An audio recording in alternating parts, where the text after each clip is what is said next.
ಎಲ್ರಿಗೂ ನಮಸ್ಕಾರ. ನಾವಿವತ್ತು ವಿಜ್ಞಾನ ವಿಷಯದ ಭಾಗ 2 ಕಾರ್ಬನ್ ಮತ್ತು ಅದರ ಸಂಯುಕ್ತಗಳು ಪಾಠವನ್ನು ತಿಳಿದುಕೊಳ್ಳೋಣ. ಕಾರ್ಬನ್ ಮತ್ತು ಅದರ ಸಂಯುಕ್ತದಲ್ಲಿ ನಾವು ಕಾರ್ಬನ್ನ ಇಂಟ್ರಡಕ್ಷನ್ ಬಗ್ಗೆ ನೋಡಬೇಕಾಗುತ್ತೆ. ಕಾರ್ಬನ್ನ ಅಣುಸೂತ್ರ ಸಿ ಅಂತ ಹೇಳಿ. ಸೊ ಇದನ್ನು ಬಂದರೆ ಇಲ್ಲಿ C612 ಅಂತ ಬರೆದಿದ್ದೀನಿ. ಅದರ ಪರಮಾಣು ಸಂಖ್ಯೆ ಮತ್ತು ಪರಮಾಣು ರಾಶಿ ಅಂತ ಹೇಳ್ತಾರೆ. 8 ಮತ್ತು 9ನೇ ತರಗತಿನಲ್ಲಿ ಓದ್ಕೊಂಡು ಬಂದಿರ್ತೀರ ನೀವು. ಸೊ ಇದರ ಪರಮಾಣು ಸಂಖ್ಯೆ ಬಂದು 6, ಪರಮಾಣು ರಾಶಿ ಬಂದು 12. ನಾವು ಇದರ ಎಲೆಕ್ಟ್ರಾನ್ ವಿನ್ಯಾಸ ಬರಿಬೇಕು ಅಂದರೆ ಯಾವಾಗಲೂ ಪರಮಾಣು ಸಂಖ್ಯೆಯನ್ನು ತಗೊಳ್ಬೇಕಾಗುತ್ತೆ. ಸೊ ಪರಮಾಣು ಸಂಖ್ಯೆಯ ಆಧಾರದ ಮೇಲೆ ನಾವು ಎಲೆಕ್ಟ್ರಾನ್ ವಿನ್ಯಾಸವನ್ನು ಬರಿಬೇಕು. ಯಾವುದೇ ಧಾತುವನ್ನು ತಗೊಳ್ಳಿ, ಪರಮಾಣು ಸಂಖ್ಯೆಯ ಆಧಾರದ ಮೇಲೆ. ಸೊ ಮೊದಲನೇ ಕಕ್ಷೆ ಇದೆಲ್ಲ ತಿಳ್ಕೊಂಡಿರ್ತೀರ ನೀವು. ಮೊದಲನೇ ಕಕ್ಷೆ 2, 3, 4ನೇ ಕಕ್ಷೆಗಳು ಇವು. ಮೊದಲನೇ ಕಕ್ಷೆಯಲ್ಲಿ ಎರಡಕ್ಕಿಂತ ಹೆಚ್ಚು ತುಂಬೋದಕ್ಕೆ ಸಾಧ್ಯವಿಲ್ಲ. ಸೊ 2 ತುಂಬಬಹುದು. ಸೊ ಇನ್ನು 6ರಲ್ಲಿ 2 ಹೋದರೆ ಇನ್ನು 4 ಉಳಿತು, ಎಲ್ ಕಕ್ಷೆಗೆ ಬರುತ್ತೆ. ಸೊ ಇದು 2, 4 ಅಂತ ಬರಿಬಹುದು. ಫಾರ್ ಎಕ್ಸಾಂಪಲ್ ಇಲ್ಲೂ ಕೂಡ ನೋಡೋದಾದರೆ ಮೊದಲನೇ ಕವಚದಲ್ಲಿ ನೋಡಿ 2 ಎಲೆಕ್ಟ್ರಾನುಗಳು ತುಂಬಿದೆ. ಎರಡನೇ ಕವಚದಲ್ಲಿ ಇನ್ನು ಉಳಿದ 4 ಎಲೆಕ್ಟ್ರಾನುಗಳು ತುಂಬಿದೆ. ಹಾಗಾದರೆ ಕಾರ್ಬನ್ನ ವೇಲೆನ್ಸಿ ಎಷ್ಟು ಅಂದರೆ ಹೊರಕವಚದಲ್ಲಿರುವ ಎಲೆಕ್ಟ್ರಾನುಗಳ ಸಂಖ್ಯೆಯನ್ನು ಆಧರಿಸಿ, ಅಥವಾ ಅದು ಎಷ್ಟು ಎಲೆಕ್ಟ್ರಾನನ್ನು ಕೊಡುತ್ತೆ ಅಥವಾ ಪಡೆದುಕೊಳ್ಳುತ್ತೆ ಅಥವಾ ಶೇರ್ ಮಾಡುತ್ತೆ, ಪರಸ್ಪರ ಹಂಚಿಕೊಳ್ಳುತ್ತೆ, ಇವುಗಳ ಆಧಾರದ ಮೇಲೆ ಅದರ ವೇಲೆನ್ಸಿಯನ್ನು ಕಂಡುಹಿಡಿತೀವಿ. ವೇಲೆನ್ಸಿಯ ಬಗ್ಗೆ ಆಗಲಿ, ಎಲೆಕ್ಟ್ರಾನ್ ವಿನ್ಯಾಸದ ಬಗ್ಗೆ ಆಗಲಿ ಅಥವಾ ಪರಮಾಣು ಮಾದರಿಯ ಬಗ್ಗೆ ಚೆನ್ನಾಗಿ ತಿಳ್ಕೊಂಡಿದ್ರೆ ನಿಮಗೆ ಈ ಪಾಠ ಅರ್ಥ ಆಗುತ್ತೆ. ಇದನ್ನು 9ನೇ ತರಗತಿನಲ್ಲೇ ನೀವು ಕಲ್ತಿರ್ತೀರ. ಅದಕ್ಕೋಸ್ಕರ ನಾನು ಅದರ ಬಗ್ಗೆ ಹೋಗೋದಿಲ್ಲ. ಅದರ ಮುಂದಿನ ಭಾಗವಾದ ಕಾರ್ಬನ್ ಮತ್ತು ಅದರ ಸಂಯುಕ್ತದಲ್ಲಿ ಏನು ಕೊಟ್ಟಿದ್ದಾರೆ ಅನ್ನೋದನ್ನು ನೋಡೋಣ.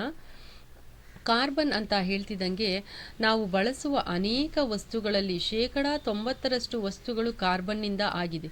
ಸೊ ಎಲ್ಲ ವಸ್ತುಗಳು ಕಾರ್ಬನ್ನಿಂದ. ನಾವು ದಿನನಿತ್ಯ ಬಳಸುವ ಚಪಾತಿ ಆಗಿರಬಹುದು ಅಥವಾ ಇನ್ನಿತರ ಯಾವುದೇ ವಸ್ತುಗಳಾಗಿರ್ಬೋದು, ತಿನ್ನುವ ಪದಾರ್ಥ ಅಥವಾ ಯಾವುದಾದರೂ ವಸ್ತು, ನೀವು ಸುಟ್ಟಾಗ ಕಪ್ಪಗೆ ಏನಾದರೂ ಅದರ ಶೇಷ ಉಳಿದ್ರೆ ಅದನ್ನು ಕಾರ್ಬನ್ ಅಂತ ಹೇಳ್ಬೋದು. ಸೊ ಈ ಕಾರ್ಬನ್ ನಮ್ಮ ನಿಸರ್ಗದಲ್ಲಿ ಕಡಿಮೆ ಪ್ರಮಾಣದಲ್ಲಿ ಇದೆ. ಇಲ್ಲಿ ಕೊಟ್ಟಿದ್ದಾರೆ ನಮ್ಮ ನಿಸರ್ಗದಲ್ಲಿ ಎಷ್ಟಿದೆ ಅಂತ. ಭೂತೊಗಟೆಯಲ್ಲಾದರೆ ಕಾರ್ಬನ್ ಕೇವಲ 0.02 ಮಾತ್ರ ಇದೆ. ಹಾಗಾದರೆ ವಾತಾವರಣದಲ್ಲಿ ನೋಡೋದಾದರೆ 0.03 ಕಾರ್ಬನ್ ಡೈಆಕ್ಸೈಡ್ ಇದೆ. ಕಾರ್ಬನ್ ಡೈಆಕ್ಸೈಡ್ ರೂಪದಲ್ಲಿ ಕಾರ್ಬನ್ 0.03 ವಾತಾವರಣದಲ್ಲಿ ಇದ್ದರೆ ಭೂತೊಗಟೆಯಲ್ಲಿ 0.02 ಇದೆ. ಇಷ್ಟು ಕಡಿಮೆ ಪ್ರಮಾಣದಲ್ಲಿ ಇದ್ದರೂ ಕೂಡ ಕಾರ್ಬನ್ ಅದರದೇ ಆದ ಪ್ರಾಮುಖ್ಯತೆಯನ್ನು ಅದು ಹೊಂದಿದೆ ಅಂತ ಹೇಳಿ ನಮಗೆ ಮೊದಲನೇ ಪ್ಯಾರಾದಲ್ಲಿ ಕೊಟ್ಟಿದ್ದಾರೆ. ಇನ್ನು 2ನೇ ಪ್ಯಾರಾಗೆ ಬಂದರೆ ಕಾರ್ಬನ್ನಲ್ಲಿ ಯಾವ ಬಂಧ ಇದೆ ಅಂತ. ಸೊ ನಾವಿಲ್ಲಿ 3 ರೀತಿಯ ಬಂಧಗಳನ್ನು ನೋಡ್ಬೋದು ಮಕ್ಕಳೇ. ಸೊ ಯಾವ್ಯಾವುದು ಅಂತ ಹೇಳಿದ್ರೆ, 1ನೇದು ಅಯಾನಿಕ ಬಂಧ, 2ನೇದು ಸಹವೇಲೆನ್ಸಿಯ ಬಂಧ, 3ನೇದು ಹೈಡ್ರೋಜನ್ ಬಂಧ. ಈ ಬಂಧಗಳ ಬಗ್ಗೆ ನೀವು 9ನೇ ತರಗತಿನಲ್ಲೇ ಓದಿರ್ತೀರ. ಸೊ ಈ ಕಾರ್ಬನ್ನಲ್ಲಿ ಇರುವಂಥದ್ದು ಸಹವೇಲೆನ್ಸಿಯ ಬಂಧ. ಅಯಾನಿಕ ಬಂಧದ ಬಗ್ಗೆ ನಮ್ಮ ಹಿಂದಿನ ತರಗತಿಯಲ್ಲಿ ಓದಿದ್ದೀರಾ. ಅದಕ್ಕೋಸ್ಕರ ಈಗ ಸಹವೇಲೆನ್ಸಿಯ ಬಂಧ ಓದಬೇಕಾಗುತ್ತೆ. ಏನಿದು ಸಹವೇಲೆನ್ಸಿಯ ಬಂಧ, ಹೇಗೆ ಅದು ಅಯಾನಿಕ ಬಂಧದ ಇದಕ್ಕೆ ವ್ಯತ್ಯಾಸವನ್ನು ಹೊಂದಿದೆ ಅಂತ ನೋಡೋದಾದರೆ ನೀವು ತುಂಬ ಸುಲಭವಾಗಿ ವ್ಯತ್ಯಾಸವನ್ನು ಜ್ಞಾಪಕ ಇಟ್ಕೊಳ್ಬೋದು. ಹೇಗೆ ವ್ಯತ್ಯಾಸವನ್ನು ಅಥವಾ ಅದರ ಗುಣಗಳನ್ನು ಜ್ಞಾಪಕ ಇಟ್ಕೊಳ್ಬೇಕು ಅಂತ ಹೇಳಿದ್ರೆ, ಅಯಾನಿಕ ಬಂಧ ಅಂತ ಹೇಳ್ತಿದ್ದಂಗೆ ಉಪ್ಪನ್ನು ಜ್ಞಾಪಕ ಇಟ್ಕೊಳ್ಬೇಕು. ಅಯಾನಿಕ ಬಂಧ ಹೇಳ್ತಿದ್ದಂಗೆ ಉಪ್ಪನ್ನು ಜ್ಞಾಪಕ ಇಟ್ಕೊಳ್ಳಿ. ಸಹವೇಲೆನ್ಸಿಯ ಬಂಧ ಹೇಳ್ತಿದ್ದಂಗೆ ಮೇಣ, ನಾವು ಮೇಣದ ಬತ್ತಿ ಯೂಸ್ ಮಾಡ್ತೀವಲ್ಲ, ಅದರಲ್ಲಿ ಮೇಣ ಇರುತ್ತಲ್ಲ, ಆ ಮೇಣವನ್ನು ಜ್ಞಾಪಕ ಇಟ್ಕೊಂಡ್ರೆ ಅದರ ಗುಣಗಳು ಅಥವಾ ಇವೆರಡರ ವ್ಯತ್ಯಾಸ ಬಹಳ ಸುಲಭವಾಗಿ ಗೊತ್ತಾಗುತ್ತೆ. ಹೇಗೆ ಅಂತ ಹೇಳೋದಾದರೆ, ಉಪ್ಪನ್ನು ತಗೊಳ್ಳಿ. ಉಪ್ಪು ನೀರಿನಲ್ಲಿ ಕರಗುತ್ತದೆ, ಅದು ಅಯಾನಿಕ ಬಂಧದ ಒಂದು ಗುಣಲಕ್ಷಣ ಅಂತ ತುಂಬ ಸುಲಭವಾಗಿ ಹೇಳಬಹುದು. ಉಪ್ಪಿನಲ್ಲಿ ಏನು ಗುಣಲಕ್ಷಣ ಇದೆ ಅದರ ಗುಣಲಕ್ಷಣಗಳೆಲ್ಲ ಬರೆದುಬಿಟ್ರೆ ಆ ಗುಣಲಕ್ಷಣಗಳೆಲ್ಲ ಅಯಾನಿಕ ಬಂಧಕ್ಕೆ ಹೊಂದುತ್ತೆ. ಮೇಣವನ್ನು ನೀವು ತಗೊಂಡು ಅದರ ಗುಣಲಕ್ಷಣವನ್ನು ನೀವೇನಾದರೂ ಬರೆದ್ರೆ ಅದು ಕೂಡ ಸಹವೇಲೆನ್ಸಿಯ ಬಂಧಕ್ಕೆ ಅದು ಅದರ ಲಕ್ಷಣ ಆಗುತ್ತೆ. ಮೇಣದ ಇದನ್ನು ಬರೆದ್ರೆ ಲಕ್ಷಣ ಸಹವೇಲೆನ್ಸಿಯ ಬಂಧದ ಲಕ್ಷಣಕ್ಕೆ ಹೊಂದುತ್ತೆ ಅದು. ಸೊ ನೋಡೋಣ, ಉಪ್ಪು ನೀರಿನಲ್ಲಿ ಕರಗುತ್ತದೆ. ಹಾಗಾದರೆ ಅಂದರೆ ಅಯಾನಿಕ ಬಂಧವನ್ನು ಹೊಂದಿರುವಂತಹ ವಸ್ತುಗಳೆಲ್ಲ ನೀರಿನಲ್ಲಿ ಕರಗುತ್ತದೆ. ಸಹವೇಲೆನ್ಸಿಯ ವಸ್ತುಗಳೆಲ್ಲ ನೀರಿನಲ್ಲಿ ಕರಗುವುದಿಲ್ಲ. ನೆಕ್ಸ್ಟ್ ಬಂದರೆ ಇದು ಎಷ್ಟು ಕಾಯಿಸಿದ್ರೂ ಕೂಡ ಅದು ದ್ರವಣ ಬಿಂದು ಕುದಿ ಬಿಂದು ಅಂತ ಏನು ಹೇಳ್ತೀವಿ ಅದ್ರ ಬಗ್ಗೆ ಹಿಂದಿನ ಕ್ಲಾಸಲ್ಲಿ ತಿಳ್ಕೊಂಡಿದ್ದೀರಾ. ದ್ರವಣ ಬಿಂದು ಮತ್ತು ಕುದಿ ಬಿಂದು ಅತಿ ಹೆಚ್ಚಾಗಿರುತ್ತೆ. ಅದೇ ಮೇಣಕ್ಕೆ ಸ್ವಲ್ಪ ಕಾಯಿಸಿದ್ರೆ ಸಾಕು ಕರಗೋಗುತ್ತೆ, ನೋಡಿದ್ದೀರಾ. ಇನ್ನೂ ಸ್ವಲ್ಪ ಜಾಸ್ತಿ ಕಾಯಿಸಿದ್ರೆ ಆವಿ ಆಗುತ್ತೆ. ಅದಕ್ಕೋಸ್ಕರ ಇದರ ದ್ರವಣ ಬಿಂದು ಮತ್ತು ಕುದಿ ಬಿಂದು ಬಹಳ ಕಡಿಮೆ. ಇನ್ನು ಅಯಾನಿಕ ಬಂಧ ಅಂತ ಹೇಳಿದ್ರೆ ಯಾವಾಗ ಬಂಧವನ್ನು ಏರ್ಪಡಿಸಿಕೊಳ್ಳುತ್ತೆ ಅಂದರೆ ತನ್ನ ಹೊರಕವಚದಲ್ಲಿರುವ ಎಲೆಕ್ಟ್ರಾನುಗಳನ್ನು ಕೊಡುವುದರ ಮೂಲಕ ಅಥವಾ ಪಡೆಯುವುದರ ಮೂಲಕ. ಸೊ ಉದಾಹರಣೆಗೆ NaCl ಉದಾಹರಣೆ ನೋಡೋಣ. NaCl ಅಂತ ನೋಡೋದಾದರೆ ಸೊ Na 11 ಪರಮಾಣು ಸಂಖ್ಯೆ, Clದು 17 ಇದೆ. ಸೊ ಇದನ್ನು ಇಲ್ಲಿ ನೋಡೋದಾದರೆ Na ಬರ್ಕೊಳ್ಳೋಣ. ಇಲ್ಲಿ Na 11 ಅಂತ ಬರ್ಕೊಂಡಾಗ ಇಲ್ಲಿ ಕಕ್ಷೆಗಳಲ್ಲಿ ಇವುಗಳನ್ನು ತುಂಬಿ ಮೊದಲ ಕಕ್ಷೆಗೆ 2 ಅಷ್ಟೇ ತುಂಬೋದು, ಎರಡನೇ ಕಕ್ಷೆಗೆ 8ರ ತನಕ ತುಂಬೋದು, 8ರ ನಂತರ ತುಂಬೋದಕ್ಕೆ ಆಗೋದಿಲ್ಲ. 8 + 2 10 ಆಯಿತು. ಇನ್ನು ಎಷ್ಟು ಉಳಿದಿದೆ? 1 ಉಳಿದಿದೆ, ಇಲ್ಲಿ ಬರಿಬೇಕಾಗುತ್ತೆ. ಅದೇ ಥರ Clಗೆ ಬಂದಾಗ 17 ಅಂತ ಹೇಳ್ತೀವಿ. ಸೊ Clದು ತುಂಬ್ಕೊಂಡು ಹೋದರೆ ಇದೇ ರೀತಿ 2 ತುಂಬಬಹುದು, 8 ಮಾತ್ರ ತುಂಬಬಹುದು. ಇಲ್ಲೂ ಕೂಡ 8ನ್ನು ತುಂಬಿ 8 2 18 ಇಲ್ಲ, ಇಲ್ಲಿ 17 ಇರೋದ್ರಿಂದ 7ನ್ನು ತುಂಬಬೇಕಾಗುತ್ತೆ. ಇದನ್ನು ಅಳಿಸಿ 7ನ್ನು ನಾವು ತಗೊಂಡು 7ನ್ನು ತುಂಬಬಹುದು. ಸೊ ಇಲ್ಲಿ ಅಷ್ಟಕ ಜೋಡಣೆಯ ಬಗ್ಗೆನೂ ಕೂಡ ನೀವು ಕಲ್ತಿದ್ದೀರಾ ಮಕ್ಕಳೇ. ಹೊರಕವಚದಲ್ಲಿ 8 ಎಲೆಕ್ಟ್ರಾನನ್ನು ಉಳಿಸಿಕೊಂಡು ಮಿಕ್ಕ ಎಲೆಕ್ಟ್ರಾನ್ಗಳನ್ನು ಕೊಟ್ಬಿಡುತ್ತೆ ಅಥವಾ ಪಡ್ಕೊಂಡು 8 ಎಲೆಕ್ಟ್ರಾನನ್ನು ಆಗುತ್ತೆ. ನೋಡಿ ಇಲ್ಲಿ 2 8 ಇಲ್ಲೇ ಅಷ್ಟಕ ಜೋಡಣೆಯನ್ನು ಸೋಡಿಯಂ ಪಡ್ಕೊಳ್ತು. ಇದೊಂದು ಎಕ್ಸ್ಟ್ರಾ ಎಲೆಕ್ಟ್ರಾನ್ ಇದೆ. ಸೊ ಇನ್ನೂ ಇದು ಅಷ್ಟಕ ಜೋಡಣೆ ಪಡ್ಕೊಳ್ಳೋದಕ್ಕೆ ಅಂದರೆ ಹೊರಕವಚದಲ್ಲಿ 8 ಇರಬೇಕು, ಯಾವಾಗಲೂ ತಾನು ತಟಸ್ಥ ಆಗಿರಬೇಕು. ಅಂದರೆ ಸುಮ್ಮನೆ ತಾನು ಇಟ್ಟಲ್ಲಿ ಇರಬೇಕು, ತಟಸ್ಥವಾಗಿರಬೇಕು ಅಂತ ಹೇಳಿದ್ರೆ ಹೊರಕವಚದಲ್ಲಿ ಎಷ್ಟಿರಬೇಕು?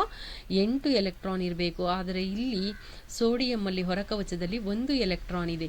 ಅದಕ್ಕೋಸ್ಕರ ಇನ್ನೂ ಎಷ್ಟು ಎಲೆಕ್ಟ್ರಾನ್ ಬೇಕು? 7 ಎಲೆಕ್ಟ್ರಾನ್ ಬೇಕು ತಟಸ್ಥ ಆಗೋದಕ್ಕೆ. ಅದರ ಬದಲು 7 ಎಲೆಕ್ಟ್ರಾನನ್ನು ಕಷ್ಟಪಟ್ಟು ಪಡ್ಕೊಳ್ಳೋದಕ್ಕೆ ತುಂಬ ಕಷ್ಟ ಆಗುತ್ತೆ, ಸಾಧ್ಯ ಆಗೋದಿಲ್ಲ. ಸಾಧ್ಯ ಆದರೂ ತುಂಬಾ ಕಷ್ಟಪಡಬೇಕಾಗುತ್ತೆ. ಅದರ ಬದಲು 1 ಎಲೆಕ್ಟ್ರಾನ್ಗಳನ್ನು ಕೊಟ್ಟು ಬಿಡೋಣ ಅಂತ ಇದು ತೀರ್ಮಾನ ಮಾಡಿಕೊಳ್ಳುತ್ತೆ. ಇನ್ನು ಇಲ್ಲಿ ಬಂದರೆ ಹೊರಕವಚದಲ್ಲಿ 7 ಎಲೆಕ್ಟ್ರಾನ್ ಇದೆ, ಇನ್ನು ಒಂದೇ 1 ಎಲೆಕ್ಟ್ರಾನ್ ಅಷ್ಟೇ ಬೇಕು. ಹಾಗಾದರೆ ಇಲ್ಲಿ 1 ಎಲೆಕ್ಟ್ರಾನನ್ನು ಕೊಡ್ತಾ ಇದೆ, ಇದು ಪಡ್ಕೊಳ್ತಾ ಇದೆ. ಸೊ 1 ಎಲೆಕ್ಟ್ರಾನನ್ನು ಇದು ಕೊಟ್ಟಾಗ ಏನಾಯಿತು? ಇದು ಹೊರಟೋಯ್ತು, ಇಲ್ಲಿಗೆ ಹೋಯ್ತು. ಆಗ ಇಲ್ಲೇನೆ ಅದು ತಟಸ್ಥ ಆಗಿದೆ. ಸೊ 7 ಅಂತ ಇದ್ದಿದ್ದು ಏನಾಯಿತು? 8 ಆಯಿತು. ನೋಡಿ ಇಲ್ಲಿ 7 ಇದ್ದಿದ್ದು 8 ಆಯಿತು. ಹೊರಕವಚದಲ್ಲಿ ಇಲ್ಲೂ 8 ಇದೆ, ಹೊರಕವಚದಲ್ಲಿ ಇಲ್ಲೂ 8 ಇದೆ. ಹಾಗಾದರೆ ಇದೇನು ಮಾಡ್ತು? ಕೊಟ್ಟಿದೆ, ಸಂಪೂರ್ಣವಾಗಿ ಎಲೆಕ್ಟ್ರಾನನ್ನು ಕೊಟ್ಟಿದೆ. ಇದೇನು ಮಾಡ್ತಾ ಇದೆ? ಸಂಪೂರ್ಣವಾಗಿ ಎಲೆಕ್ಟ್ರಾನನ್ನು ಪಡ್ಕೊಳ್ತಾ ಇದೆ.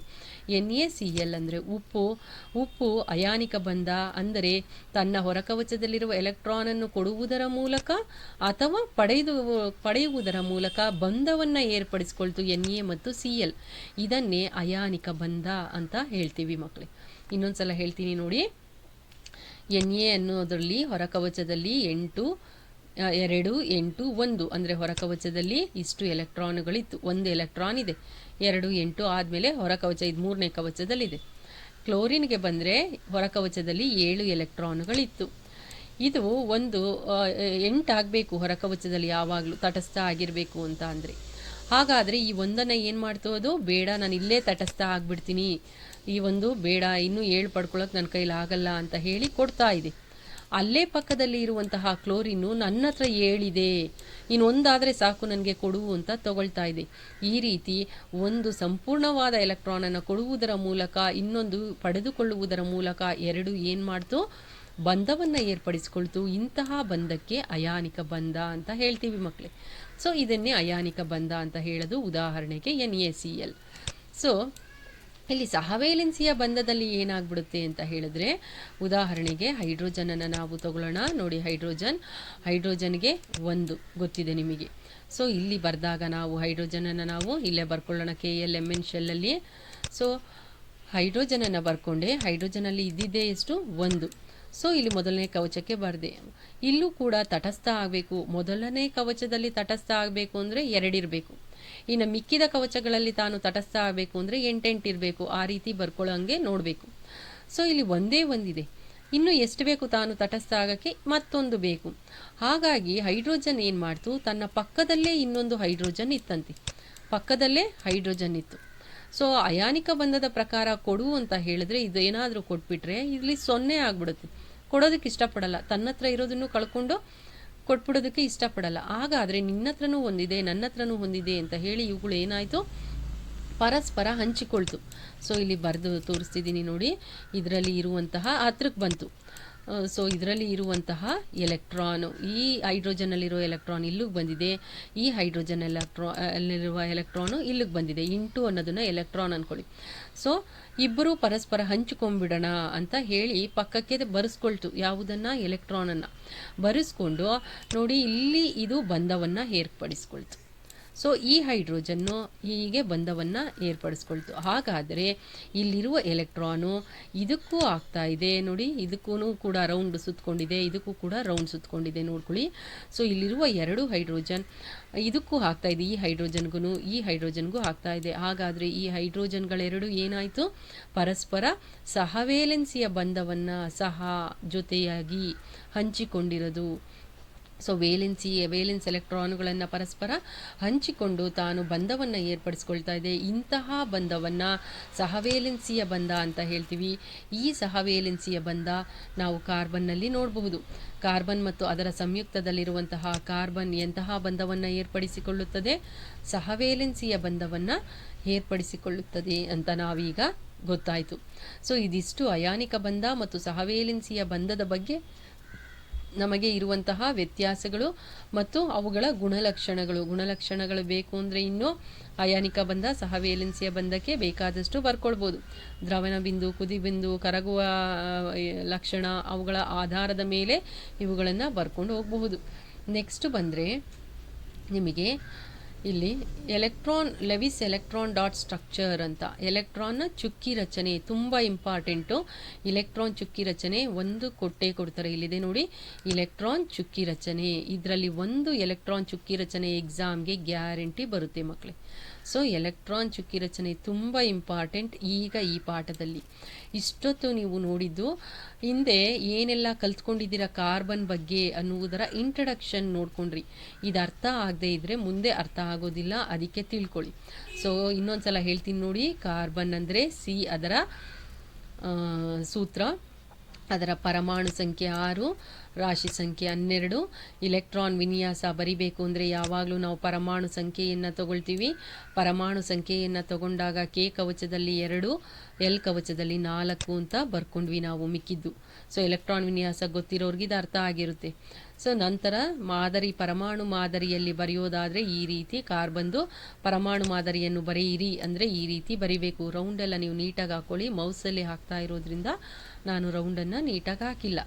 ಸೊ ಕಾರ್ಬನ್ನ ಪರಮಾಣು ಮಾದರಿ ಬರೆಯಿರಿ ಅಂದರೆ ಇದನ್ನು ಬರೀರಿ.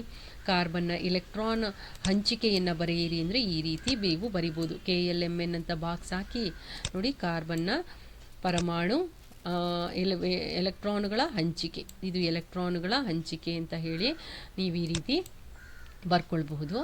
ಕಾಲಮ್ ಹಾಕಿ ನೆಕ್ಸ್ಟು ಅಯಾನಿಕ ಬಂಧ ಸಹವೇಲೆನ್ಸಿಯ ಬಂಧದ ವ್ಯತ್ಯಾಸಗಳನ್ನು ಬರೆಯಿರಿ ಅಂತ ಹೇಳಿದ್ರೆ ಇವೆರಡನ್ನ ಜ್ಞಾಪಕ ಇಟ್ಕೊಳ್ಳಿ. ಉದಾಹರಣೆಯಾಗಿ ಜ್ಞಾಪಕ ಇಟ್ಕೊಂಡು ಇದರ ಲಕ್ಷಣ ಏನು, ಅದೇ ಅದರ ಗುಣಲಕ್ಷಣಗಳು, ಅಯಾನಿಕ ಬಂಧ ಮತ್ತು ಸಹವೇಲೆನ್ಸಿಯ ಬಂಧ ಅಥವಾ ವ್ಯತ್ಯಾಸವಾಗಿರಬಹುದು, ಅದನ್ನು ಕೂಡ ನೀವು ಬರಿಬೇಕಾಗುತ್ತೆ.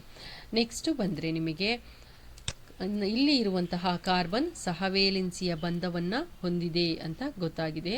ಸೊ ಇಲ್ಲಿ ಇದೆ, ನಿಮಗೆ ಬೇಕು ಅಂತ ಹೇಳಿದ್ರೆ ಅವುಗಳ ಬಗ್ಗೆ ಯಾವುದ್ರದ್ದು ಸಹವೇಲೆನ್ಸಿಯ ಬಂಧದ್ದು ಮತ್ತು ಅಯಾನಿಕ ಬಂಧದ ಲಕ್ಷಣಗಳೆಲ್ಲ ಇದೆ ನೋಡಿ. ಅಯಾನಿಕ ಸಂಯುಕ್ತಗಳಿಗೆ ಹೋಲಿಸಿದರೆ ಕಾರ್ಬನ್ ಸಂಯುಕ್ತಗಳು ಕಡಿಮೆ ದ್ರವಣ ಬಿಂದು, ಕಡಿಮೆ ಕುದಿ ಬಿಂದುಗಳನ್ನು ಹೊಂದಿರುತ್ತದೆ.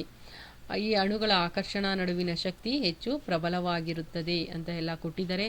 ಮತ್ತು ಇಲ್ಲೂ ಕೂಡ ಕಾರ್ಬನ್ನಿಗೆ ಬಗ್ಗೆ ಹೆಚ್ಚಿನ ಅಂಶವನ್ನು, ಕಾರ್ಬನ್ನ ಪರಮಾಣು ಸಂಖ್ಯೆ 6, ಆ ರೀತಿ ನಾನು ಏನು ಎಕ್ಸ್ಪ್ಲೈನ್ ಮಾಡಿದ್ದೀನಿ ಈಗ ಅದೆಲ್ಲ ಇಲ್ಲಿ ಕೊಟ್ಟಿದ್ದಾರೆ. ಸೊ ಇನ್ನು ನೆಕ್ಸ್ಟ್ ಬಂದರೆ ನಿಮಗೆ ಎಲೆಕ್ಟ್ರಾನ್ ಚುಕ್ಕಿ ರಚನೆ. ಇಲ್ಲಿ ಹೆಡ್ಡಿಂಗ್ ಹಾಕ್ಕೊಳ್ಬೇಕಾಗುತ್ತೆ ನೀವು. ಯಾವ ಹೆಡ್ಡಿಂಗ್ ಅಂತ ಹೇಳಿದ್ರೆ ಎಲೆಕ್ಟ್ರಾನ್ ಚುಕ್ಕಿ ರಚನೆ ಅಂತ ಹೆಡ್ಡಿಂಗ್ ಹಾಕ್ಕೊಳ್ಳಿ. ಇಲ್ಲಿಂದ ಏನಿದು ಎಲೆಕ್ಟ್ರಾನ್ ಚುಕ್ಕಿ ರಚನೆ ಅಂತ ಹೇಳಿದ್ರೆ ಇವೆಲ್ಲ ಸಹವೇಲೆನ್ಸಿಯ ಬಂಧ ನೋಡಿ, ಪರಸ್ಪರ ಹಂಚಿಕೊಂಡಿದೆ. ಸೊ ಇವುಗಳೆಲ್ಲ ಏನು ಮಾಡ್ತಾ ಇದೆ, ಪರಸ್ಪರ ಎಲೆಕ್ಟ್ರಾನುಗಳನ್ನು ನೋಡ್ಕೊಳ್ಳಿ. ಇಲ್ಲೆಲ್ಲ ಈ ರೀತಿ ಬಂದಿದ್ರೆ ಪರಸ್ಪರ ಹಂಚಿಕೊಂಡಿದೆ ಅಂತ. ಎಲೆಕ್ಟ್ರಾನ್ ಚುಕ್ಕಿ ರಚನೆಯನ್ನು ಹೇಗೆ ಬರೆಯೋದು ಅಂತ ನೀವು ಫಸ್ಟ್ ಕಲ್ತ್ಕೊಳ್ಬೇಕಾಗುತ್ತೆ. ಇಲ್ಲಿ ಚಿತ್ರದಲ್ಲೇ ಕೊಟ್ಟಿದ್ದಾರೆ ನೋಡಿ ಮಕ್ಕಳೇ. ಇದು ಒಂದು ಹೈಡ್ರೋಜನ್. ಈ ಮೊದಲ ಹೈಡ್ರೋಜನ್ನಲ್ಲಿ ಯಾವ ಇದಿದೆ, ಮೊದಲ ಹೈಡ್ರೋಜನ್ನಲ್ಲಿ ಒಂದು ಎಲೆಕ್ಟ್ರಾನ್ ಇದೆ. ಇಲ್ಲಿ ಎಕ್ಸ್ ಅನ್ನೋದು ಎಲೆಕ್ಟ್ರಾನ್. ಈ ಒಂದು ಹೈಡ್ರೋಜನ್ನಲ್ಲೂ ಕೂಡ ಒಂದು ಎಲೆಕ್ಟ್ರಾನ್ ಇದೆ. ಹಾಗಾದರೆ ಸೊ ಇಲ್ಲಿ ನಿಮಗೆ ಇಲ್ಲೊಂದು ಪರಮಾಣು, ಒಂದು ನಿಮಿಷ. ಸೊ ಇಲ್ಲೊಂದು ಎಲೆಕ್ಟ್ರಾನ್ ಇದೆ ಹೈಡ್ರೋಜನ್ಗಳ ನಡುವೆ. ಇದು ಅಷ್ಟಕ ಜೋಡಣೆ ಆಗಬೇಕು ಅಥವಾ ತನ್ನ ಸುತ್ತ ಅಂದರೆ ತಟಸ್ಥ ಆಗಬೇಕು ಅಂತ ಹೇಳಿದ್ರೆ ಇದರ ಹೊರಕವಚದಲ್ಲಿ 2 ಎಲೆಕ್ಟ್ರಾನ್ ಆದರೂ ಇರಬೇಕು. ಮೊದಲನೇ ಕವಚದಲ್ಲಿ ಅಟ್ಲೀಸ್ಟ್ 2 ಎಲೆಕ್ಟ್ರಾನ್ ಆಗಬೇಕು ತಟಸ್ಥ ಆಗೋದಕ್ಕೆ. ಈ ಹೈಡ್ರೋಜನ್ಗೆ 1 ಎಲೆಕ್ಟ್ರಾನ್ ನೆಸೆಸಿಟಿ ಇದೆ, ಈ ಹೈಡ್ರೋಜನ್ಗೆ ಮತ್ತೊಂದು ಎಲೆಕ್ಟ್ರಾನ್ನ ನೆಸೆಸಿಟಿ ಇದೆ. ಅದಕ್ಕೋಸ್ಕರ ಇವೆರಡು ಏನು ಮಾಡ್ತಾ ಇದೆ, ಪರಸ್ಪರ ಎಲೆಕ್ಟ್ರಾನುಗಳನ್ನು ಹಂಚಿಕೊಳ್ತಾ ಇದೆ. ನೋಡಿ ಇಲ್ಲಿ ಪರಸ್ಪರ ಎಲೆಕ್ಟ್ರಾನನ್ನು ಹಂಚಿಕೊಳ್ತಾ ಇದೆ. ಹಂಚಿಕೊಂಡು ಈ ರೀತಿಯಾಗಿ ಅದು ರಚನೆಯನ್ನು ಮಾಡ್ಕೊಳ್ತಾ ಇದೆ. ಸೊ 2 ಹೈಡ್ರೋಜನ್ ಪರಮಾಣುಗಳ ನಡುವೆ ಎಷ್ಟು ಬಂಧ ಆಯಿತು ಇಲ್ಲಿ ಬರೆಯೋದಾದರೆ ನೀವು ಏಕಬಂಧವನ್ನು ಉಂಟು ಮಾಡ್ತಾ ಇದೆ. ನೋಡಿ ಇವೆರಡಕ್ಕೂ ಸೇರಿಸಿ ಎಷ್ಟು ಲೈನನ್ನು ಬರಿಬೋದು ನಾವು. ಸೊ ಇಲ್ಲಿಂದ 1 ಪಾಯಿಂಟ್, ಇಲ್ಲಿಂದ 1 ಪಾಯಿಂಟ್ ಅಷ್ಟೇ ಸಿಗೋದು ಸಿಂಗಲ್. ಸೊ ಏಕಬಂಧ ಅಂತ ಹೇಳ್ತೀವಿ. ಒಂದೇ ಒಂದು ಬಂಧವನ್ನು ಇದು ಮಾಡ್ಕೊಳ್ತಾ ಇದೆ, ಏರ್ಪಾಟ್ ಮಾಡ್ಕೊಳ್ತಾ ಇದೆ. ಹಾಗಾದರೆ ಇದು ಏನನ್ನು ತೋರಿಸುತ್ತೆ, ಇದನ್ನು ಈ ರೀತಿ ಕೂಡ ಬರಿಬೋದು ಮಕ್ಕಳೇ. ಹೈಡ್ರೋಜನ್ ಇನ್ನೊಂದು ಹೈಡ್ರೋಜನ್ ಜೊತೆ ಸಹವೇಲೆನ್ಸಿಯ ಬಂಧವನ್ನು ಏರ್ಪಡಿಸಿಕೊಂಡು ಏಕಬಂಧದ ರಚನೆಯಾಗಿದೆ. ಏಕಬಂಧ, ದ್ವಿಬಂಧ, ತ್ರಿಬಂಧದ ಬಗ್ಗೆ ಆಮೇಲೆ ನೋಡೋಣ. ಆದರೆ ಈಗ ಎಲೆಕ್ಟ್ರಾನ್ ಚುಕ್ಕಿ ರಚನೆಯಲ್ಲಿ ಏಕಬಂಧವನ್ನು ಉಂಟು ಮಾಡಿಕೊಂಡಿದೆ ಇವೆರಡು. ಸೊ ಇದಿಷ್ಟು ಎಲೆಕ್ಟ್ರಾನ್ ಚುಕ್ಕಿ ರಚನೆ ಯಾವುದ್ರದ್ದು, ಹೈಡ್ರೋಜನ್ದು. ಸೊ ನೀವು ಏನು ಮಾಡಬೇಕು ಅಂತ ಹೇಳಿದ್ರೆ ಇಲ್ಲಿ ಎಲೆಕ್ಟ್ರಾನ್ ಚುಕ್ಕಿ ರಚನೆಯನ್ನು ಬರೀರಿ ಅಂತ ಏನಾದರೂ ಹೇಳಿದ್ರೆ ಈ ರೀತಿಯಾಗಿ ನೀವು ಬರಿಬೇಕಾಗುತ್ತೆ. ಇದನ್ನು ಬರೆದ್ರೆ ಸಾಕು, ಇದು ಫುಲ್ಲು ಬರ್ಕೊಳಿಬೇಕು ಅಂದರೆ. ಸೊ ಇದು ಮತ್ತು ಇದನ್ನು ಬರೆದ್ರೆ, ಅಥವಾ ಎಲೆಕ್ಟ್ರಾನ್ ಚುಕ್ಕಿ ರಚನೆ ಹೇಗೆ ಉಂಟಾಯಿತು ಅಂತ ಹೇಳಿದ್ರೆ ಹೈಡ್ರೋಜನ್ನಲ್ಲಿ ಇದು ಬರಿಬೇಕಾಗುತ್ತೆ. ಅವರು ಸುಮ್ಮನೆ ಎಲೆಕ್ಟ್ರಾನ್ನ ಚುಕ್ಕಿ ರಚನೆ, ಹೈಡ್ರೋಜನ್ನ ಅಣುವಿನಲ್ಲಿ ಎಲೆಕ್ಟ್ರಾನ್ನ ಚುಕ್ಕಿ ರಚನೆಯನ್ನು ಬರೆಯಿರಿ ಅಂದರೆ ಇದು ಮಾತ್ರ ಬರೀರಿ. ಸೊ ಯಾವ ಬಂಧವನ್ನು ಏರ್ಪಡಿಸಿಕೊಳ್ಳುತ್ತೆ, ಏಕಬಂಧವನ್ನು ಏರ್ಪಡಿಸಿಕೊಳ್ಳುತ್ತೆ. ಸೊ ಇದಿಷ್ಟು ಹೈಡ್ರೋಜನ್ದು ಎಲೆಕ್ಟ್ರಾನ್ ಚುಕ್ಕಿ ರಚನೆ. ಬನ್ನಿ ನೋಡೋಣ ಹಾಗಾದರೆ ಆಕ್ಸಿಜನ್ದು ಹೇಗೆ ಉಂಟಾಗುತ್ತೆ ಅಂತ. ಈಗ ಆಕ್ಸಿಜನ್ದ ಹೇಳೋದಾದರೆ ಫಸ್ಟು ನೀವು ಬರಿಬೇಕು ಅಂದರೆ ಈ ರೀತಿ ಬರ್ಕೊಳ್ಬೇಕು ಮಕ್ಕಳು. ಸೊ ಇದನ್ನು ಕಲ್ತ್ಕೊಂಡಿದ್ರೆ ಎಷ್ಟು ತಗೊಳ್ಬೇಕು ಅಲ್ಲಿ ಅಂತ ನಿಮಗೆ ಗೊತ್ತಾಗುತ್ತೆ. ಇಲ್ಲಿ ನೋಡೋಣ. ಮೊದಲು ಆಕ್ಸಿಜನ್ ಅಂತ ಹೇಳ್ತಿದ್ದಂಗೆ ಆಕ್ಸಿಜನ್ ಎಷ್ಟು, ಆಕ್ಸಿಜನ್ದು ಪರಮಾಣು ಸಂಖ್ಯೆ ನೀವು ಜ್ಞಾಪಕ ಇಟ್ಕೊಂಡಿದ್ರೆ ಆಕ್ಸಿಜನ್ದು ಪರಮಾಣು ಸಂಖ್ಯೆ 8.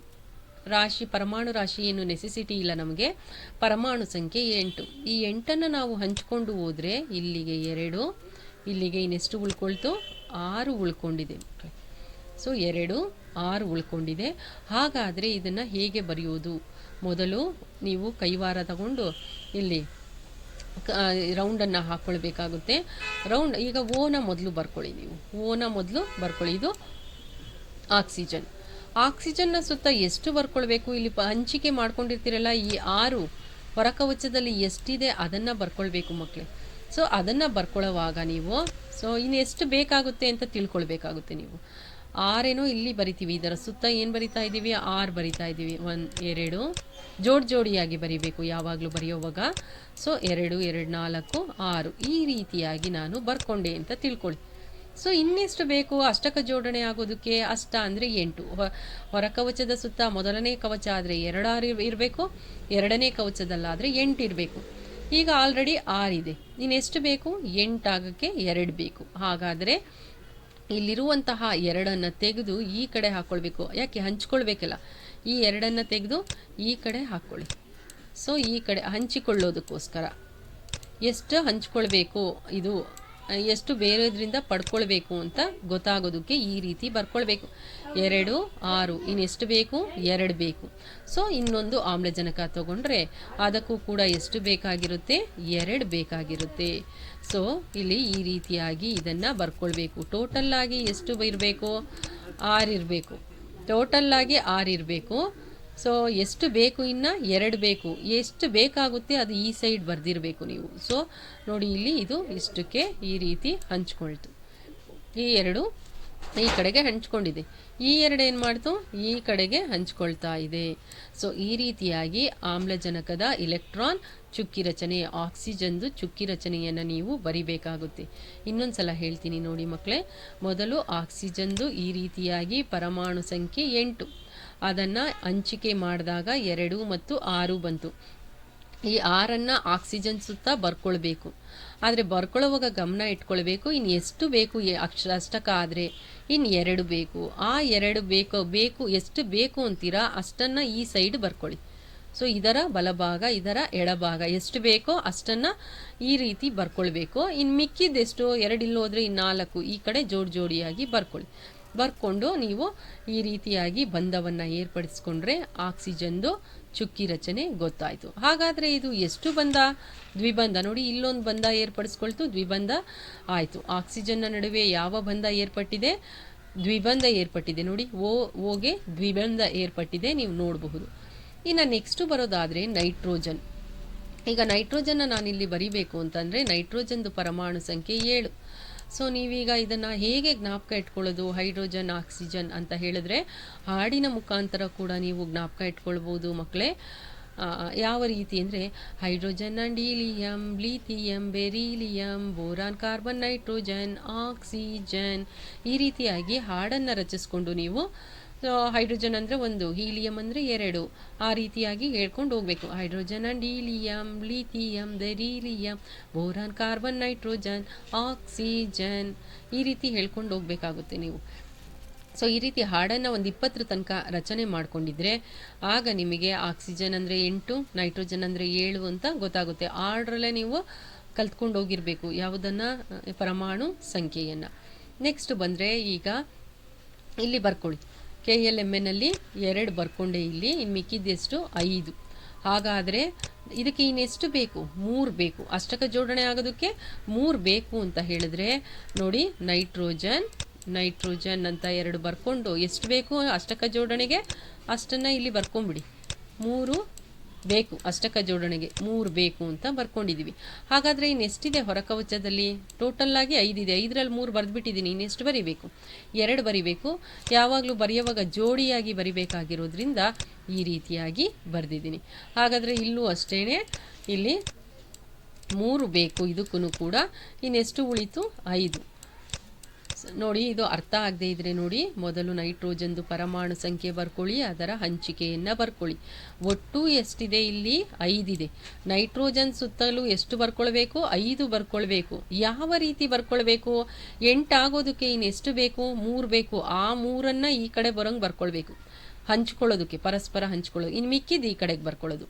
ಇಲ್ಲೂ ನೈಟ್ರೋಜನಲ್ಲಿ 5 ಬರ್ಕೊಳ್ಬೇಕು. ಟೋಟಲ್ಲಾಗಿ 5 ಬರ್ಕೊಳ್ಬೇಕು. ಆದರೆ ಯಾವ ರೀತಿ ಬರ್ಕೊಳ್ಬೇಕು?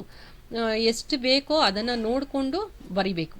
ಸೊ 3 ಬೇಕಾಗುತ್ತೆ, ಅದಕ್ಕೆ 3 ಈ ಕಡೆಗೆ ಬರ್ಕೊಂಡು ಇನ್ನು ಮಿಕ್ಕಿದ್ದನ್ನು ಈ ಕಡೆಗೆ ಬರಿತಾ ಇದ್ದೀನಿ. ನೆಕ್ಸ್ಟು ನೋಡೋದಾದರೆ ಇದಕ್ಕೆ ರೌಂಡನ್ನು ಈ ರೀತಿಯಾಗಿ ಹಾಕ್ಕೊಳ್ಳಿ. ಈ 3 ಈ ಕಡೆಗೆ ಹಂಚಿಕೆಯಾಗಿದೆ. ಈ 3 ಕೂಡ ಪರಸ್ಪರ ಈ ರೀತಿ ಹಂಚಿಕೊಂಡಿದೆ. ಅದನ್ನೇ ನೋಡಿ ಇಲ್ಲಿ ಬರೆದಿದ್ದಾರೆ ನೈಟ್ರೋಜನ್ದು. ಹಾಗಾದರೆ ಎಷ್ಟು ಬಂಧ ಏರ್ಪಡಿಸ್ಕೊಳ್ತು? 1 2 3 ತ್ರಿಬಂಧವನ್ನು ಏರ್ಪಡಿಸ್ಕೊಂಡಿದೆ, ನೀವಿಲ್ಲಿ ನೋಡಬಹುದು. ಸೊ ಇಲ್ಲಿ ಡಬಲ್ ಬಾಂಡ್, ಇಲ್ಲಿ ಟ್ರಿಪಲ್ ಬಾಂಡ್ ಅಂದರೆ ಏಕಬಂಧ. ಹೈಡ್ರೋಜನ್ನಲ್ಲಾದರೆ ಏಕಬಂಧ. ಇಲ್ಲಿ ನೋಡೋದಾದರೆ ದ್ವಿಬಂಧ. ನೋಡಿ, 2 ಲೈನ್ ಇದ್ದರೆ ದ್ವಿಬಂಧ, 3 ಲೈನ್ ಇದ್ದರೆ ತ್ರಿಬಂಧ. ಸೊ ಸಹವೇಲೆನ್ಸಿಯ ಬಂಧನೆ ಇದೆಲ್ಲಾನು ಕೂಡ. ಪರಸ್ಪರ ಎಲೆಕ್ಟ್ರಾನುಗಳನ್ನು ಹಂಚಿಕೊಳ್ಳುವುದರ ಮೂಲಕ ತಾನು ತಟಸ್ಥವಾಗಿದೆ. ಸೊ ಹೇಗೆ ಹಂಚಿಕೊಳ್ತು ಅಂದರೆ ಈ ರೀತಿ ಅದರ ಪರಮಾಣು ಸಂಖ್ಯೆಯ ಆಧಾರದ ಮೇಲೆ ಇಲ್ಲಿ ಬರ್ಕೊಳ್ಬೇಕು. ಇಲ್ಲಿ ಬರ್ಕೊಂಡ ನಂತರ ಅದಕ್ಕೆ ಇನ್ನೆಷ್ಟು ಎಲೆಕ್ಟ್ರಾನ್ ಬೇಕು ತಟಸ್ಥ ಆಗೋದಕ್ಕೆ ಅದನ್ನು ಇಲ್ಲಿ ಬರ್ಕೊಳ್ಬೇಕಾಗುತ್ತೆ. ಪಕ್ಕಕ್ಕೆ ಬರ್ಕೊಳ್ಬೇಕು ಫಸ್ಟು ಎಷ್ಟು ಬೇಕೋ. ಇನ್ನು ಉಳಿದ ಈ ಎಲೆಕ್ಟ್ರಾನುಗಳನ್ನು ಇದರ ಜೊತೆಗೆ ಸೇರಿಸ್ಕೊಂಡು ಈ ಕಡೆಗೆಲ್ಲ ಬರ್ಕೊಂಡ್ರೆ ನಿಮಗೆ ಈಸಿ ಆಗುತ್ತೆ. ಇನ್ನು ನೆಕ್ಸ್ಟ್ ಬಂದರೆ ಮೀಥೇನ್. ಮೀಥೇನ್ ಏನು ಅನ್ನೋದು ಆಮೇಲೆ ನೋಡೋಣ. ಈ ಮೀಥೇನ್ ಎಲೆಕ್ಟ್ರಾನ್ ಚುಕ್ಕಿ ರಚನೆಯನ್ನು ಬರೆಯಿರಿ, ಈ ರೀತಿ ಪ್ರಶ್ನೆ ಕೇಳ್ತಾರೆ ಮಕ್ಕಳೇ. ಇದು ತುಂಬ ಇಂಪಾರ್ಟೆಂಟು. 1 ಅಥವಾ 2 ಇಲೆಕ್ಟ್ರಾನ್ ಚುಕ್ಕಿ ರಚನೆ ಕಂಪಲ್ಸರಿಯಾಗಿ ಕೇಳ್ತಾನೆ ಇರ್ತಾರೆ, ಕಲ್ತ್ಕೊಳ್ಬೇಕು. ಹೈಡ್ರೋಜನ್ನ ಎಲೆಕ್ಟ್ರಾನ್ ಚುಕ್ಕಿ ರಚನೆಯನ್ನು ಬರೆಯಿರಿ. ಆಕ್ಸಿಜನ್ನ ಅಥವಾ ಆಮ್ಲಜನಕದ ಎಲೆಕ್ಟ್ರಾನ್ ಚುಕ್ಕಿ ರಚನೆಯನ್ನು ಬರೆಯಿರಿ. ನೈಟ್ರೋಜನ್ನ ಎಲೆಕ್ಟ್ರಾನ್ ಚುಕ್ಕಿ ರಚನೆಯನ್ನು ಬರೆಯಿರಿ ಹಾಗೂ ಅದು ಯಾವ ಬಂಧವನ್ನು ಏರ್ಪಡಿಸಿಕೊಳ್ಳುತ್ತೆ? ತ್ರಿಬಂಧವನ್ನು. ಆಕ್ಸಿಜನ್ ಆದರೆ ದ್ವಿಬಂಧವನ್ನು. ನೆಕ್ಸ್ಟ್ ಈಗ ಮೀಥೇನ್ನ ನೋಡೋಣ. ಮೀಥೇನ್ ಅಂದಾಗ ಅದರ ಸೂತ್ರ CH4. ಮೀಥೇನ್ನ ಸೂತ್ರ CH4. ನೀವು ಇದುವರೆಗೂ ಏನು ಮಾಡ್ತಾ ಇದ್ರಿ ಮಕ್ಕಳೇ? Hydrogen hydrogen, oxygen oxygen, nitrogen nitrogen, ಈ ರೀತಿಯ ಬಂಧ ಏರ್ಪಡಿಸ್ಕೊಳ್ತಾ ಇತ್ತು. ಆದರೆ ಇಲ್ಲಿ ಈಗ ಸಂಯುಕ್ತ ಬೇರೆ ಬೇರೆ ಧಾತುಗಳು ಸೇರಿಕೊಂಡು ಈ ಧಾತುಗಳ ನಡುವೆ ನಡೀತಾ ಇತ್ತು. ಆದರೆ ಇಲ್ಲಿ ಸಂಯುಕ್ತದ ನಡುವೆ ನಡಿಬೇಕು. ಹಾಗಾದರೆ ಕಾರ್ಬನ್ ಮತ್ತು ಹೈಡ್ರೋಜನ್. ಕಾರ್ಬನ್ದು ನಾವು ಈಗಾಗಲೇ ನೋಡಿದ್ದೀವಿ. ಕಾರ್ಬನ್ ಇಲ್ಲಿ ಬೇಕು ಅಂದರೆ ಬರ್ಕೊಳ್ಳೋಣ. ಕಾರ್ಬನ್ 6 ಅಂತ ಹೇಳಿದ್ರೆ ನೋಡಿ ಇಲ್ಲಿ 2 4. ಹಾಗಾದರೆ ಇದು ತಟಸ್ಥ ಆಗೋದಕ್ಕೆ ಇನ್ನೂ ಎಷ್ಟು ಬೇಕು? 4 ಬೇಕು. ಸೊ 4 ಬೇಕು ಅಂದಿದ ತಕ್ಷಣ ನಾವು 4 ಈ ಕಡೆ ಬರ್ಕೊಂಡ್ಬಿಡೋದಲ್ಲ. ಹೈಡ್ರೋಜನ್ ಎಷ್ಟಿದೆ? 4 ಇದೆ. ಸೊ ಪ್ರತಿಯೊಂದು ಹೈಡ್ರೋಜನ್ನೂ ಇಲ್ಲಿ ಬರ್ಕೊಳ್ಬೇಕು. ಹೈಡ್ರೋಜನ್ನ ಈ ರೀತಿಯಾಗಿ ನೀವು ಬರ್ಕೊಳ್ಳಿ. 4 ಹೈಡ್ರೋಜನನ್ನು ಈ ರೀತಿಯಾಗಿ ನೀವು ಫಸ್ಟು ರೌಂಡ್ ಹಾಕ್ಕೊಂಡು ಬರ್ಕೊಳ್ಬೋದು. ನೋಡಿ CH4, 4 ಹೈಡ್ರೋಜನ್. ಹಾಗಾದರೆ ಸಿಗೆ ಎಷ್ಟು ಇದು ಬೇಕು? ಇನ್ನು ತಟಸ್ಥ ಆಗೋದಕ್ಕೆ 4 ಬೇಕು. 4 ಕಡೆನೂ ಒಂದೊಂದು ಬರ್ಕೊಳ್ಳಿ. ನೋಡಿ ಇಲ್ಲಿ ನಾನೀಗ 8, ಈಗ 2 ಬೇರೆ ಬೇರೆ ಧಾತುಗಳಿರೋದ್ರಿಂದ ಕಾರ್ಬನ್ಗೆ 8 ಹಾಕ್ತೀನಿ. ಕಾರ್ಬನ್ನ ಎಲೆಕ್ಟ್ರಾನುಗಳಿಗೆ ನಾನು 8 ಹಾಕ್ಕೊಳ್ತಾ ಇದ್ದೀನಿ. 4 ನೋಡಿ ಈ ರೀತಿಯಾಗಿ 4 ಸೈಡನ್ನು ಕಾರ್ಬನ್ಗೆ ಎಲೆಕ್ಟ್ರಾನನ್ನು ಬರ್ಕೊಂಡಿದ್ದೀನಿ. ಸೊ ಯಾಕೆ? ಇದು ಒಂದು ಹಂಚ್ಕೊಳ್ಳುತ್ತೆ, ಇದೊಂದು ಹಂಚ್ಕೊಳ್ಳುತ್ತೆ, ಇದೊಂದು ಹಂಚ್ಕೊಳ್ತಾ ಇದೆ, ಇದೊಂದು ಹಂಚ್ಕೊಳ್ತಾ ಇದೆ. ಅದಕ್ಕೆ ಒಂದೊಂದೂ ಕೂಡ ಈ ರೀತಿಯಾಗಿ ಸಪ್ರೇಟ್ ಬರ್ಕೊಳ್ಬೇಕು. ಈ ಹೈಡ್ರೋಜನ್ದು ಎಲೆಕ್ಟ್ರಾನು ಇಲ್ಲಿ ಬರಿತಾ ಇದ್ದೀನಿ, ಈ ಹೈಡ್ರೋಜನ್ ಎಲೆಕ್ಟ್ರಾನ್ ಇಲ್ಲಿ ಬರಿತಾ ಇದ್ದೀನಿ, ಈ ಹೈಡ್ರೋಜನ್ದು ಇಲ್ಲಿ. ಸೊ ಈ ರೀತಿಯಾಗಿ ಹೈಡ್ರೋಜನ್ಗೆ ಚುಕ್ಕಿ ಬರ್ಕೊಳ್ಳಿ. ಕಾರ್ಬನ್ಗಾದರೆ 8 ಬರ್ಕೊಳ್ಳಿ. ಸೊ ಕಾರ್ಬನ್ಗೆ 8, ಹೈಡ್ರೋಜನ್ಗೆ ಚುಕ್ಕಿ ಬರ್ಕೊಳ್ಳಿ. ಬರ್ಕೊಂಡಾದ ನಂತರ ನೀವು ಈ ರೀತಿಯಾಗಿ ರೌಂಡ್ ಹಾಕ್ಕೊಳ್ಬೇಕಾಗುತ್ತೆ. ಇಲ್ಲೊಂದು ರೌಂಡ್ ಹಾಕ್ಕೊಳ್ಳಿ. ಸೊ ಇಲ್ಲೊಂದು ರೌಂಡ್ ಹಾಕ್ಕೊಳ್ಬೇಕು. ಮೊದಲೇ ರೌಂಡ್ ಹಾಕ್ಕೊಂಬಿಡಿ ಈ ರೀತಿ. ಸೊ ಮೊದಲೇ ರೌಂಡ್ ಹಾಕ್ಕೊಂಡು ಬರಿಬಹುದು ಅಥವಾ ಆಮೇಲಾದರೂ ಹಾಕ್ಕೊಳ್ಬೋದು. ಬಟ್ ರೌಂಡನ್ನು ನೀವು ನೀಟಾಗಿ ಹಾಕಿ, ನನಗಿಲ್ಲಿ ನೀಟಾಗಿ ಹಾಕೋದಕ್ಕೆ ಆಗ್ತಾ ಇಲ್ಲ. ಸೊ ಇಲ್ಲಿ ಇದು ಕಾರ್ಬನ್ದು ಬರಿಬೇಕು ಅಂದರೆ ಕಾರ್ಬನ್ಗೆ ಎಷ್ಟು ಬೇಕಿತ್ತು ಟೋಟಲ್ ಆಗಿ ತಟಸ್ಥ ಆಗೋದಕ್ಕೆ? ಇನ್ನು 4. ಇವು 4 ಪ್ಲಸ್ ಈ 4 ಸೇರಿ ನೋಡಿ ಈ ರೀತಿ ನಾನು ಬಂದ ಹೇಗಾಯಿತು ಅಂತ ಈ ಫುಲ್ಲು ಬರಿಬೇಕು. ಚುಕ್ಕಿಯನ್ನು ಒಳಗೊಂಡಂತೆ ಈ ರೀತಿ ಬರಿಬೇಕು. ಸೊ ನೀವು ಬರಿಬೇಕಾದ್ರೆ ನೋಡಿ ಈ ರೀತಿ ಬರಿಬೇಕು. ನಾನಿಲ್ಲಿ ನಿಮಗೆ ಅರ್ಥ ಆಗಲಿ ಅಂತ ಹೇಳಿರೋದು. ನೋಡಿ ಇಲ್ಲಿ ನೀವು ಬರಿಬೇಕು ಅಂದರೆ ಈ ರೀತಿ ಬರ್ಕೊಳ್ಳಿ. ಇಲ್ಲೊಂದು ರೌಂಡಿಗೆ ಬರ್ಕೊಳ್ಳಿ ನೀವು. ಸೊ ಇಲ್ಲೊಂದು ಇಲ್ಲೊಂದು ಇಲ್ಲೊಂದು ಈ ರೀತಿ ಬರ್ಕೊಳ್ಳಿ. ಬರ್ಕೊಂಡಾದ್ಮೇಲೆ ನೀವು ಕಾರ್ಬನ್ ಅಂತ ಬರ್ಕೊಳ್ಳಿ ಮಧ್ಯದಲ್ಲಿ.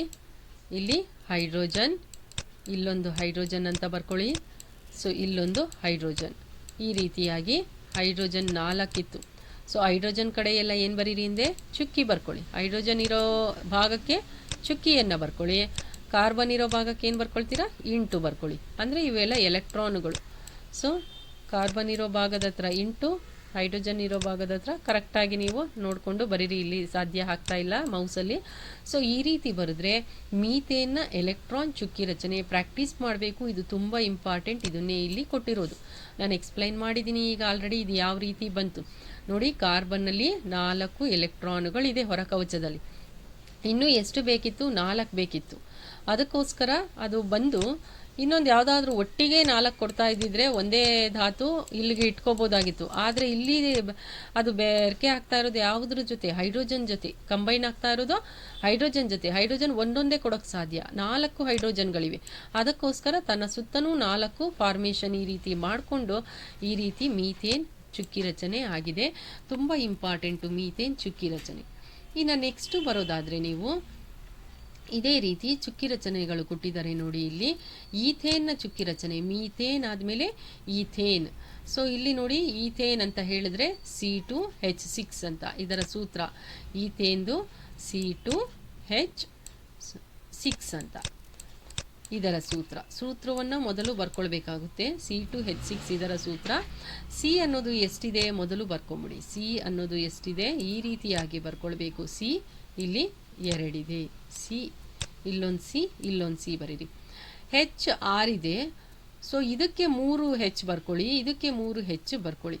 ಸೊ ಹೆಚ್ 6 ಇರೋದ್ರಿಂದ ಇಲ್ಲಿ 3 ಹೆಚ್, 1 2 3, ಇಲ್ಲಿ 1 2 3.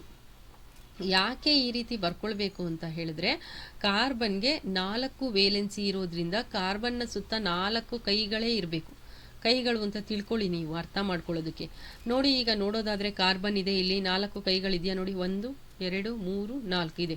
ಈ ಕಾರ್ಬನ್ಗೆ 1 2 3 4.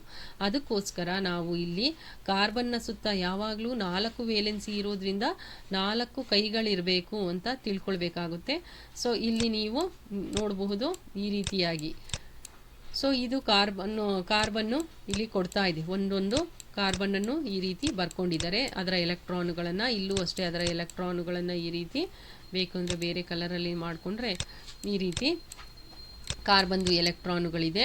ಸೊ ಇದು ಈ ಕಾರ್ಬನ್ ಒಂದು, ಇದು ಇನ್ನೊಂದು ಕಾರ್ಬನ್ ನಡುವೆ ಏಕಬಂಧ ಆಗಿದೆ. ಇಲ್ಲಿ ಹೈಡ್ರೋಜನ್ ಮತ್ತು ಇಲ್ಲಿ ಹೈಡ್ರೋಜನ್ ಅಂತ ಬರ್ಕೊಳ್ಬೇಕಾಗುತ್ತೆ ನೀವು. ಹೈಡ್ರೋಜನ್ ಅಂತ ಈ ರೀತಿ ಸುತ್ತನೂ ಬರ್ಕೊಂಡು ಬಂಧಗಳನ್ನು ಈ ರೀತಿ ಇದು ಮಾಡಬಹುದು. ಸೊ ಇದು ಈಥೇನ್ನ ರಚನೆ. ಅದೇ ರೀತಿ ಈಥೀನ್, ಏನಿದು ಈಥೀನ್ ಅಂತ ನೋಡೋದಾದರೆ ನೀವು ಫಸ್ಟು ಅವರು ನಿಮಗೆ ಇದನ್ನು ಕಲಿಸಿ ಆಮೇಲೆ ಇದು ಕಲಿಸಿದ್ರೆ ಗೊತ್ತಾಗ್ತಾ ಇತ್ತು. ಈಥೇನ್ ಅಂದರೆ ಯಾವ ಬಂಧ ಬರುತ್ತೆ, ಈಥೀನ್ ಅಂದರೆ ಯಾವುದು, ಈಥೈನ್ ಅಂದರೆ ಯಾವುದು ಅಂತ ಆಮೇಲೆ ತಿಳ್ಕೊಳ್ತೀರಾ. ಸದ್ಯಕ್ಕೆ ನೀವು ಇಷ್ಟೇ ತಿಳ್ಕೊಳ್ಳಿ, ಮೀಥೇನ್ವರೆಗೂ ತಿಳ್ಕೊಳ್ಳಿ. ಆಮೇಲೆ ಇವೆರಡರ ಚುಕ್ಕಿ ರಚನೆ ಹೇಗೆ ಬಂತು, ಅದರ ಫಾರ್ಮುಲಾ ಹೇಗೆ ಬಂತು ಅನ್ನೋದು ನಾನು ಆಮೇಲೆ ಹೇಳ್ತೀನಿ ನಿಮಗೆ. ಸದ್ಯಕ್ಕೆ ನೀವು ಈ ಪಾಠದಲ್ಲಿ ಇಷ್ಟೇ ತಿಳ್ಕೊಳ್ಬೇಕು. ಏನೇನು ತಿಳ್ಕೊಳ್ಬೇಕು ಅಂದರೆ, ಕಾರ್ಬನ್ ಅಂದರೆ ಅದರ ಸೂತ್ರ ಸಂಕೇತ ಸಿ, ಅದರ ಪರಮಾಣು ಸಂಖ್ಯೆ 6, ಅದರ ಎಲೆಕ್ಟ್ರಾನ್ ವಿನ್ಯಾಸ ಅದರ ವೇಲೆನ್ಸಿ 4. ಕಾರ್ಬನ್ಗೆ ಯಾವಾಗಲೂ 4 ಕೈಗಳಿರುತ್ತೆ ಅನ್ನೋದು ಜ್ಞಾಪಕ ಇರಲಿ. ಅಂದರೆ 4 ವೇಲೆನ್ಸ್ ಎಲೆಕ್ಟ್ರಾನುಗಳಿರುತ್ತೆ. ಅದರ ಪರಮಾಣು ಮಾದರಿ ಅಯಾನಿಕ ಬಂಧ ಅಂದರೆ ಉಪ್ಪು ಅಂತ ಜ್ಞಾಪಕ ಇಟ್ಕೊಂಡು, ಅದು ಕ್ರಿಸ್ಟಲಿನ್ ಸ್ಟ್ರಕ್ಚರ್ ಇರುತ್ತೆ ಅಂತ ಅಂದ್ಬಿಟ್ಟು ಘನವಸ್ತುವಾಗಿರುತ್ತೆ. ಆ ರೀತಿಯೆಲ್ಲ ನೀವು ಅದರ ಅಯಾನಿಕ ಬಂಧದಲ್ಲಿ ಹಿಂದಿನ ಪಾಠದಲ್ಲಿ ನಾನು ಎಕ್ಸ್ಪ್ಲೈನ್ ಮಾಡಿದ್ದೀನಿ. ಅವುಗಳನ್ನು ನೀವು ನೋಡ್ಕೊಳ್ಬಹುದು ಗುಣಲಕ್ಷಣ. ಅದೇ ರೀತಿ ಸಹವೇಲೆನ್ಸಿಯ ಬಂಧದ ಗುಣಲಕ್ಷಣವನ್ನು ಕೂಡ ನೀವು ನೋಡ್ಕೊಳ್ಬೋದು. ಸಹವೇಲೆನ್ಸಿಯ ಬಂಧಕ್ಕೆ ಉದಾಹರಣೆ ಕಾರ್ಬನ್, ಹೈಡ್ರೋಜನ್, ನೈಟ್ರೋಜನ್, ಆಕ್ಸಿಜನ್ ಇವುಗಳನ್ನೆಲ್ಲ ಕೊಡ್ಬೋದು. ಉದಾಹರಣೆ ಮೀಥೇನ್, ಅವುಗಳೆಲ್ಲ ಕೊಡ್ಬೋದು. ಇಲ್ಲಿರುವಂತಹ ಎಲ್ಲ ಇದು ಕೂಡ ಸಂಯುಕ್ತಗಳು ಸಹವೇಲೆನ್ಸಿಯ ಸಂಯುಕ್ತಗಳೇ ಆಗಿದೆ.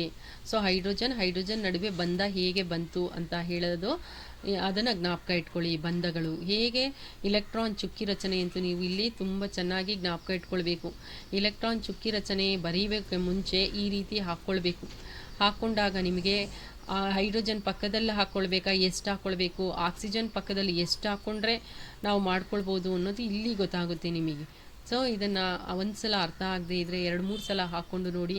8, 9ನೇ ಕ್ಲಾಸಲ್ಲಿ ಯಾರು ಇವುಗಳ ಬಗ್ಗೆ ಚೆನ್ನಾಗಿ ಕಾನ್ಸೆಪ್ಟ್ ತಿಳ್ಕೊಂಡಿರ್ತಾರೆ ಅವ್ರಿಗೆ ಮಾತ್ರ ಇದು ಅರ್ಥ ಆಗುತ್ತೆ. ನಮ್ಮ ಮುಂದಿನ ತರಗತಿನಲ್ಲಿ ಆಲ್ಕೇನ್, ಆಲ್ಕೀನ್, ಆಲ್ಕೈನುಗಳ ಬಗ್ಗೆ ನೋಡೋಣ. ವಂದನೆಗಳು.